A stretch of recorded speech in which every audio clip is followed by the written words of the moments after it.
নমস্কার বন্ধুরা, আজকের এই প্রতিবেদনে আমরা আলোচনা করব আশাকর্মী নিয়ে।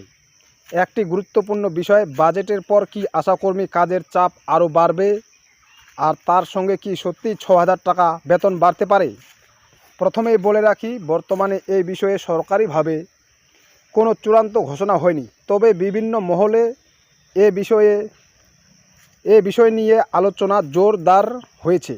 আশাকর্মীরা দীর্ঘদিন ধরে গ্রামের স্বাস্থ্যসেবার অন্যতম ভরসা। গর্ভবতী মায়েদের পরিচর্যা, শিশুদের টিকাকরণের সহযোগিতা, বিভিন্ন স্বাস্থ্য সচেতনতা কর্মসূচি, পরিবার পরিকল্পনা এবং রোগ প্রতিরোধমূলক কাজ, সব ক্ষেত্রে তাদের গুরুত্বপূর্ণ ভূমিকা রয়েছে। সাম্প্রতিক সময়ে স্বাস্থ্য সংক্রান্ত নতুন নতুন প্রকল্প ও ডিজিটাল রিপোর্টিংয়ের কারণে তাদের কাজের পরিধি আরও বেড়েছে বলে অনেকের মনে হচ্ছে।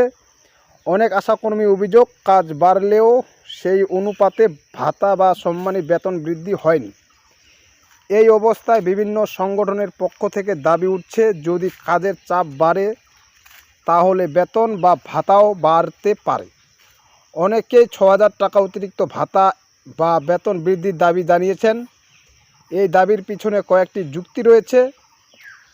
প্রথমত, আশাকর্মীরা গ্রামাঞ্চলে স্বাস্থ্য পরিষেবা পৌঁছে দেওয়ার ক্ষেত্রে গুরুত্বপূর্ণ ভূমিকা পালন করে। দ্বিতীয়ত, বর্তমানে তাদের কাজ আগের তুলনায় অনেক বেশি হয়েছে। বাড়ি বাড়ি সমীক্ষা, স্বাস্থ্য সংক্রান্ত তথ্য সংগ্রহ এবং বিভিন্ন সরকারি প্রকল্প বাস্তবায়নে তাদের সক্রিয় থাকতে হয়। তৃতীয়ত, দেশের বিভিন্ন রাজ্যে আশাকর্মীদের ভাতা ও সুযোগ সুবিধার মধ্যে পার্থক্য রয়েছে। তাই অনেকেই মনে করছেন পশ্চিমবঙ্গেও তাদের আর্থিক সুবিধা বাড়ানো উচিত।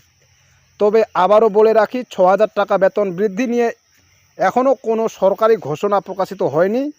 তাই সোশ্যাল মিডিয়ার যে কোনো খবর দেখেই নিশ্চিত হওয়া উচিত নয়। সরকারি বিজ্ঞপ্তি প্রকাশ হলে তবেই বিষয়টি নিশ্চিতভাবে বলা যাবে। আপনাদের মতামত, আশাকর্মীদের কাজের চাপ বাড়লে কি তাদের বেতনও বাড়ানো উচিত? কমেন্টে অবশ্যই জানান। ভিডিওটি ভালো লাগলে লাইক করুন, শেয়ার করুন এবং এমন আরও খবর পেতে চ্যানেলটি সাবস্ক্রাইব করে সঙ্গে থাকুন।